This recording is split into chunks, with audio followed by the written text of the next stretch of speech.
बिहार चुनाव के नतीजे कुछ ऐसे निकल कर के सामने आए जो बहुत सारे लोगों के गले नहीं उतर रहे हैं।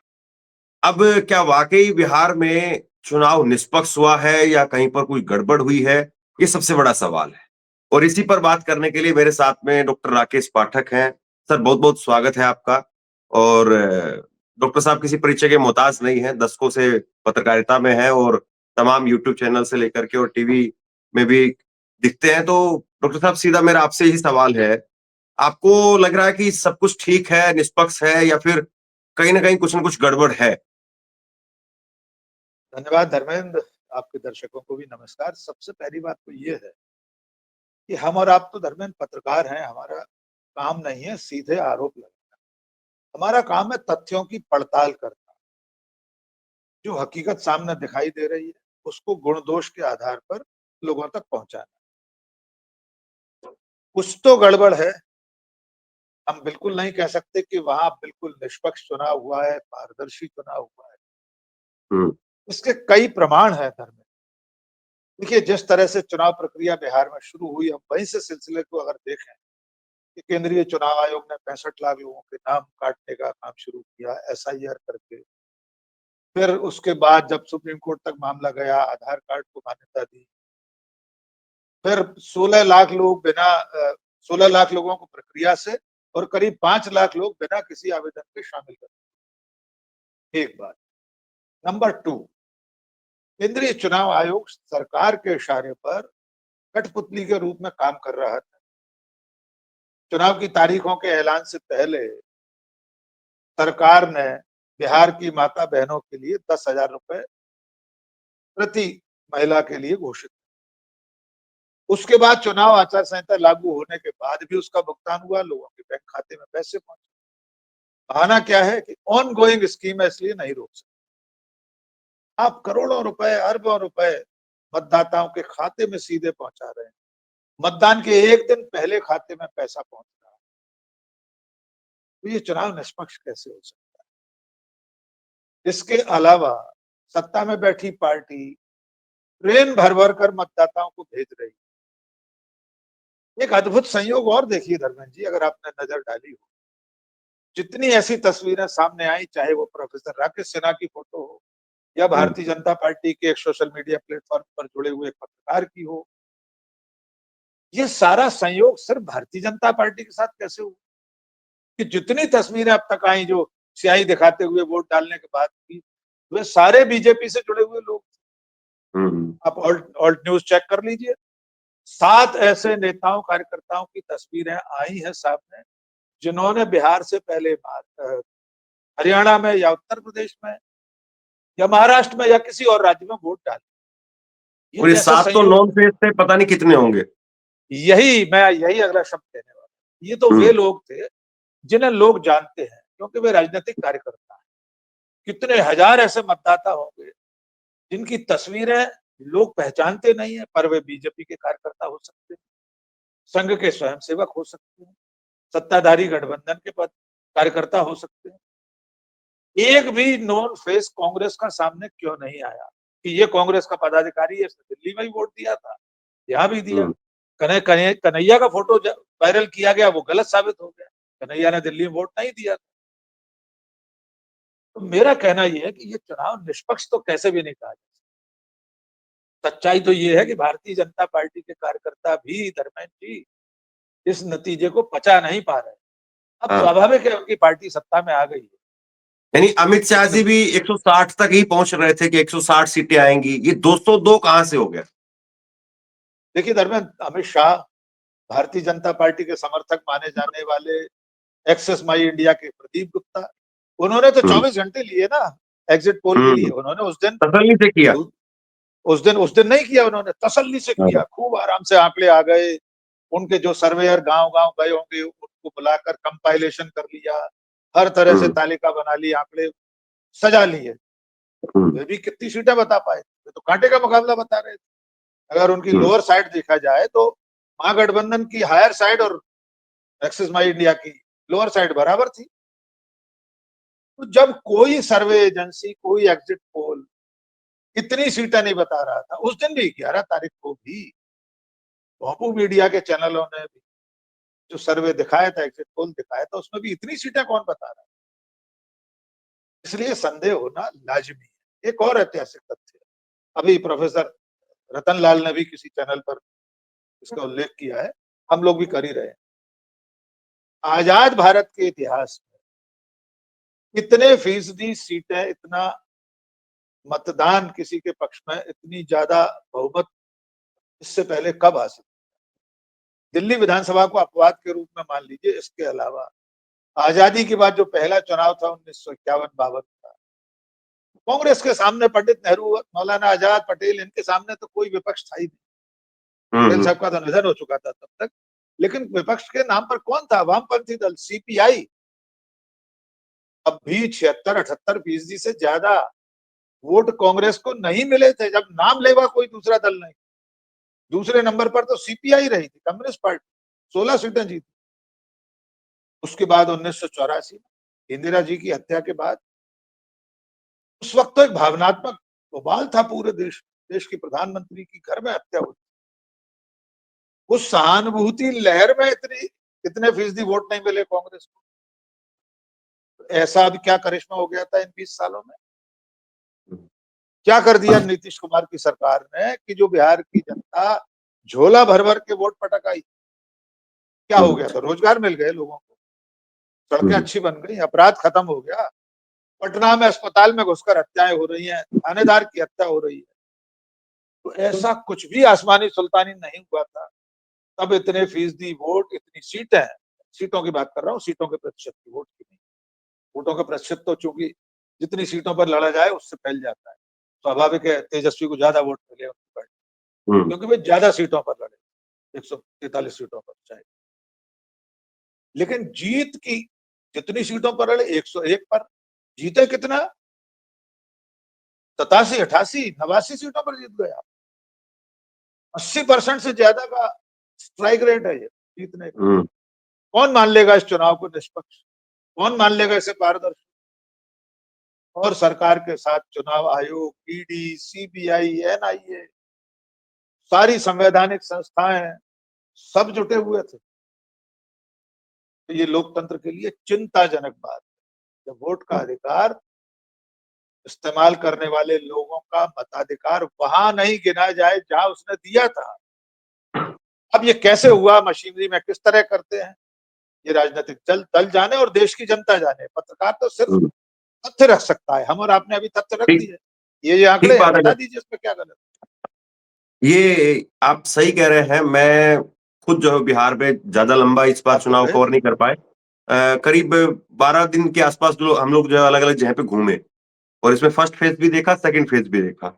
और मैंने जब एग्जिट पोल आ रहे थे तो हमने यही कहा था कि हमारा तो कोई सर्वे नहीं है, कोई एजेंसी नहीं है किसी के, हम ये क्लेम करें कि 243 सीटों पे हम लोग घूम के आ गए हैं, या हमारे कोई रिपोर्टर है, या हमने किसी से फोन पे बात कर ली। लेकिन मैंने भी एक अनुमान के तौर पर, मोटे तौर पर ये कहा था कि 130-40 सीटें हो सकता है कि इंडी की आ जाए। मैंने कहा था, और ये चुनाव से एग्जिट पोल वाले दिन ही कहा था। और मैंने ये भी कहा था कि अगर उधर भी 130-40 आ जाएंगी, अगर मान लीजिए कि तेजस्वी यादव की तरफ, तो भी शायद कोई आश्चर्य वाली बात नहीं होगी, क्योंकि अगर बेरोजगारी पर, पलायन पर पूरा वोटर, एक जो साइलेंट भी होता है ना, जो माना जाता है कि साइलेंट वोटर है, वो अगर उधर गया है तो हो सकता है कि वो 5%, 3% का फर्क वो उधर डाल देगा, और अगर महिलाएं 10,000 के नाम पर गई है तो इधर फर्क डाल देंगी। लेकिन ये सारी चीजें हो गई। आपने इंदिरा गांधी जी का जिक्र कर दिया। कल अजय माकन ने कहा कि उस वक्त में, ऑफिशियल कांग्रेस की तरफ से कल ये बात कही गई है कि उस वक्त में भी नहीं था, इंदिरा गांधी के समय पर भी। लेकिन अब सवाल ये है कि एक रील चल रही थी सोशल मीडिया पे, और वो मैंने देखी, और वो बड़ी तार्किक लगी एक तरीके से। उसमें लिखा गया कि वोट चोरी करने की जरूरत क्या है जब आप खरीद सकते हो। यानी 10-10 हजार रुपए भेज दीजिए, और जब आप खरीद ही लोगे तो चोरी करने की जरूरत कहाँ है? तो इसका समाधान अब क्या है, कि क्या वाकई अब विपक्षी पार्टी, क्योंकि संजय सिंह, उनकी एक वीडियो सामने है, संजय सिंह ने एक अपना 11 अक्टूबर का बयान शेयर कर दिया फिर से। संजय सिंह ने कहा कि ये मेरा 11 अक्टूबर का बयान है। उन्होंने एक पॉडकास्ट का एक हिस्सा भी शेयर किया कि जब एसआईआर हो रहा है तो जीत ही नहीं सकती है वहां पर विपक्ष। तो अब एक पत्रकार के तौर पर, क्या वाकई बीजेपी को अब रोक पाना आपको लगता है कि अब संभव नहीं है, या फिर विपक्ष अब क्या करेगा, इसका क्या समाधान हो सकता है? देखिए धर्मेंद्र, कई तरह के विकल्प लोग सुझा रहे हैं। हम कल से लगातार देख रहे हैं, हमें अभी उसकी सच्चाई नहीं पता है। लोग कह रहे हैं तेजस्वी यादव या जो भी गैर भाजपा गठबंधन के लोग जीते हैं वे इस्तीफा देकर विधानसभा से बाहर आ जाए, वे जाए नहीं, शपथ ही नहीं, या शपथ लेने के बाद इस्तीफा दे। अच्छा, ये संभव है सामूहिक सामूहिक इस्तीफा दे दे? ये सोशल मीडिया पर चल रहा है, बहुत सारी खबरें हाँ। बहुत सारे यूट्यूब चैनलों ने बना भी दी हैं, तेजस्वी के विधायक इस्तीफा देंगे। अब नहीं जानते सच्चाई क्या है, जब तक आधिकारिक रूप से खुद तेजस्वी या उनकी पार्टी ये नहीं कहती। दूसरा विकल्प, बहुत सारे लोग लिख रहे हैं चुनाव में भाग लेना बंद कर देना चाहिए, चुनाव लड़ना ही नहीं चाहिए। आपने कहा कि खातों में पैसे, 1,10,00,000 महिलाओं के खाते में अरबों रुपए आप जमा कर रहे हैं। तो वो जो रील चल रही है कि वोट चोरी करने की भी क्या जरूरत है, क्या वोट खरीदा जा सकता है? खरीदने के लिए दो माध्यम है, एक तो सरकारी खजाने से जो इस तरह की योजनाओं के जरिए दिया जाता है, तो एक तो तरीका हो गया औपचारिक सरकारी माध्यम से, सरकारी खजाने से, सरकारी गुल्लक से, क्या आप योजनाओं के नाम पर लोगों के खाते में सीधे पैसे डाल दीजिए। दूसरा है पार्टी के पैसे से। आप जानते हैं इस देश में सबसे ज्यादा पैसा आज की तारीख में किस पार्टी के पास? भारतीय जनता पार्टी के पास। कितना पैसा इलेक्टोरल बॉन्ड से लेकर अब तक चंदा का पैसा, कुल जितना रकम आज की तारीख में बीजेपी के खजाने में है, पार्टी के अपने कोष में, उसके मुकाबले देश की सारी पार्टियां एक तरफ हो जाए, एक पलड़े में बैठ जाए, तब भी उसकी बराबरी नहीं कर सकती। और जिन पर है उनके पैसे पर आप ताला लगा दो। 2024 के लोकसभा चुनाव से पहले धर्मेंद्र भारतीय जनता पार्टी के खाते, क्षमा कीजिए, कांग्रेस के खाते सीज करवा दिए।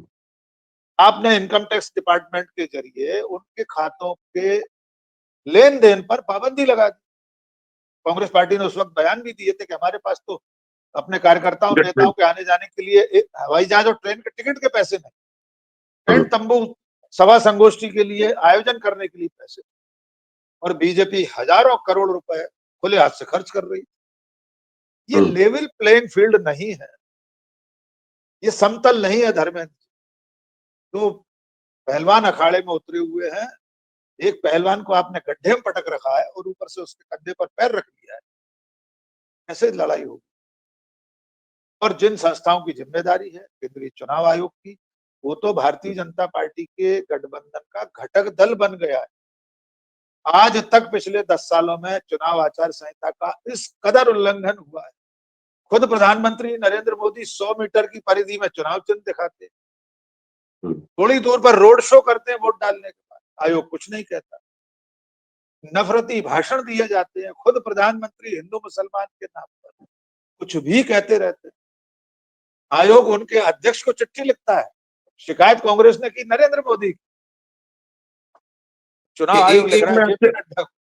एक थोड़ा व्यवहारिक पूछना चाह रहा हूँ, जैसे आप कह रहे हैं कि सोशल मीडिया पर भी चल रहा है कि सामूहिक इस्तीफा दे दें, लेकिन वो बड़ा मुश्किल काम है कि 35 सीटें चलिए मान लीजिए आज के वक्त में है, एक सीट पर चुनाव लड़ने का कम से कम मान करके चलिए आप 5 से 7 करोड़ रुपए का खर्चा है। और अगर ये भी माने कि कल को ये इस्तीफा दे दें तो फिर वो फिर से चुनाव होगा और उन 35 सीटों को दोबारा से वो रख पाना वो भी मुश्किल काम है। तो ये बड़ा है मुश्किल काम। देखिए, व्यवहारिक रूप से मैं इसको उचित भी नहीं हम्म। कि जो जनता ने अपना प्रतिनिधि चुना है वो इस्तीफा देकर घर बैठ जाए, दोबारा चुनाव हो। मान लीजिए फिर दोबारा चुनाव हुआ, फिर वही जीतकर फिर पहुंच गया, तो इससे हासिल क्या हो? जो सत्ता इस पूरी चुनाव प्रक्रिया को बाधित किए हुए है, उससे क्या फर्क पड़ेगा इन इस्तीफों से? इसलिए मैं तीसरे विकल्प पर जाना चाहता हूं, जनता को ही सड़कों पर उतरकर सवाल पूछना पड़ेगा।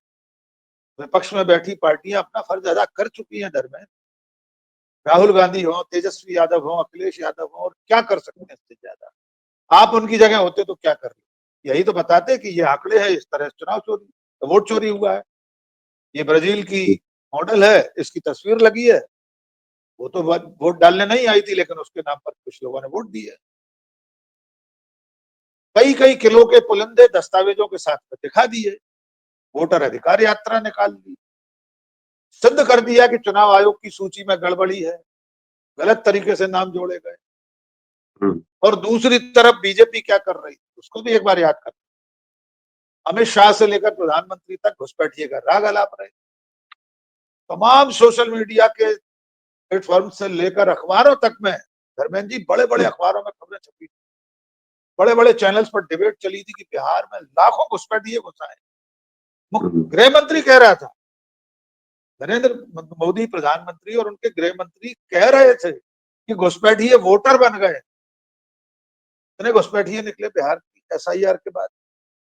कोई आंकड़ा बताया? टीईसी से पूछा गया, ज्ञानेश गुप्ता जी से, कि वो घुसपैठियों हम्म। के बारे में आपने कहा था, कितने घुसपैठिए मिले? बोले थैंक यू वेरी मच, और उठकर चले गए। आप तो रहे होंगे उस प्रेस कॉन्फ्रेंस में धर्मेंद्र। तो जो घुसपैठिए 100 की संख्या में आप सामने नहीं लाके दिखा सकते, उनके लाखों की संख्या में घुसने का दावा करते रहे और कायदे से तो अपनी नाकामी स्वीकार करते रहे। आप तो गृह मंत्री है, सीमा सुरक्षा बल आपके माथे थे, देश की सरहदों की हिफाजत आपका जिम्मा है। 11 साल से आप प्रधानमंत्री हैं, घुसपैठिए घुस कैसे आए? हम्म, और घुसाए तो वोटर भी बन गए। आप हम्म, क्या घुइयां छील रहे थे? हम्म, तो ये पूरा चुनाव संदेह के घेरे में है।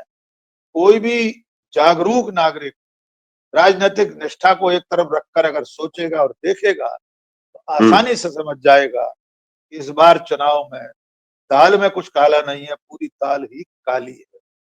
और काला करने वाले कौन है, ये भी इस देश को अच्छी तरह दिखाई देना चाहिए। अगर नहीं दिख रहा है तो ये देश का दुर्भाग्य। लेकिन अब मोदी जी कह रहे हैं कि यहाँ से बिहार से गंगा बह करके बंगाल की तरफ निकलती है और बंगाल में भी एसआईआर चालू हो चुका है 4 नवंबर से। दिसंबर में 9 दिसंबर के आसपास ड्राफ्ट सूची हो जाएगी और उसके बाद में फरवरी में वोटर लिस्ट भी आ जाएगी। यानी जो कुछ बिहार में हुआ है सेम वही बंगाल में होगा सरकारी तौर पर। तो चुनाव में भी फिर वही चीजें होंगी क्या? बंगाल भी फिर देखिए हाथ से चला जाएगा? देखिए कोशिश तो करेंगे ही। मोदी शाह के लिए बंगाल, ममता बनर्जी एक दुखती हुई रग है। उनको हम्म, बहुत सालता है कि वहां उनकी पार्टी सत्ता में नहीं है। सब कुछ करके ममता बनर्जी की पार्टी में से दल बदल करा लिया, इतनी तोड़ फोड़ करा ली, हिंदू मुसलमान कर दिया। घुसपैठिए का सबसे ज्यादा राग तो बंगाल में ही अलापा जाता है। यहाँ एक सेकंड ठहर कर बिहार की बात फिर से कर लें घुसपैठिए। धर्मेंद्र जी, बिहार की सीमा तो सिर्फ नेपाल से जुड़ती है, न पाकिस्तान हम्म, से, न बांग्लादेश से। बाकी के तो 4 राज्य अपने देश के हैं ना, उत्तर प्रदेश, पश्चिम बंगाल, झारखंड। हम्म, भाई ये घुसपैठिए कहां से कहां तक चले आते हैं? बंगाल की सीमा तो जरूर, बंगाल की सीमा तो बांग्लादेश से जुड़ी हुई है। बांग्लादेश में। तो भाई वहां पर भी ये हिंदू मुसलमान करेंगे, घुसपैठिया करेंगे, सब कुछ करेंगे। हम्म, एसआईआर के जरिए भी जितना हो सकेगा नामों के डिलीशन का, जोड़ने का काम भी होगा। हम्म, लेकिन न जाने क्यों मुझे ऐसा लगता है बंगाल में ममता बनर्जी और उनकी पार्टी से पार पाना आसान नहीं। अभी से तैयारी शुरू कर दी है ममता बनर्जी। शायद 3-4 दिन के अंदर एक उनका कोई बड़ा रेला निकलने वाला है उस चीज को लेकर। कोई हम्म। बड़ा आंदोलन शुरू कर रहे हैं। तो बंगाल के बारे में आप कह रहे हैं, कल सागरिका घोष का एक बयान भी सामने आया, वो भी हम लोग देख रहे थे। तो सागरिका जी। घोष ने कहा कि ममता बनर्जी हवाई जहाज वाली नेता नहीं है। ममता बनर्जी वो 2400 घंटे जमीन पर रहने वाली नेता है, उन्होंने ये कहा। और यहाँ पे कन्याश्री पहले से एक आजीवन हमारी प्रतिबद्धता के तौर पर एक स्कीम हमारी चल रही चल है। रही है। हाँ, तो कई मुद्दे हैं और आपका जो ये इशारा कि पूरी दाल काली है, ये निश्चित तौर पर एक बहुत बड़ा सवाल खड़ा करता है कि क्या देश में अब लोकतंत्र में चुनाव पूरी तरह से कॉम्प्रोमाइज हो गए हैं? क्या वाकई ज्ञानेश कुमार गुप्ता के नेतृत्व में चुनाव आयोग या एसआईआर की जो प्रक्रिया है वो पूरी तरह से अब सवालों के घेरे में है, संदिग्ध है? ये बहुत बड़ा सवाल है। और बिहार में क्या चुनाव नहीं हुआ है बल्कि अपना जो उम्मीदवार अपनी जो मन की बात थी वो वहां पर कह दी गई। खैर अब ये राजनीतिक पार्टियों को तय करना है, उनका काम है कि वो सामूहिक इस्तीफा देकर के एक बड़े धमाके की तरफ जो है वो जाते हैं या फिर इसको हजम कर लेते हैं खुद ही और चलिए ठीक है बैठ जाते हैं, या फिर लोग सड़कों पर आकर के इसका विरोध करते हैं। ये भी आप एक यहाँ पर इशारा कर रहे हैं। बहरहाल आप आए डॉक्टर साहब और आपने अपनी बात कही और इस चुनाव के नतीजों को लेकर के एक आप ये कहें कि सीधे तौर पर एक बड़ी तस्वीर पेश करने की कोशिश की। आपका बहुत-बहुत धन्यवाद। शुक्रिया। धन्यवाद। आपसे कुछ कहना चाहता हूं। आज के वक्त में पत्रकारिता करना कितना मुश्किल काम है, लेकिन अगर ऐसे में भी कोई आपकी खबर दिखा रहा है, कोई आपके मुद्दे पर बात कर रहा है, तो आपको भी उसका साथ देना चाहिए। अगर आपको लगता है कि मेरी पत्रकारिता सही है, मैं आपके लिए आपकी खबर वो दिखा रहा हूं, तो ऐसे में आप मेरा सहयोग कीजिए। आप इस वीडियो को जब लाइक करेंगे तो लाइक के साथ में ही एक थैंक्स का बटन आपको दिखाई देगा। उस थैंक्स के बटन पर आप क्लिक कीजिए और जो भी सहयोग राशि दे सकते हैं वो दीजिए। दूसरा, आप चैनल को ज्वाइन कर सकते हैं और चैनल को ज्वाइन करके भी मुझे मदद कर सकते हैं।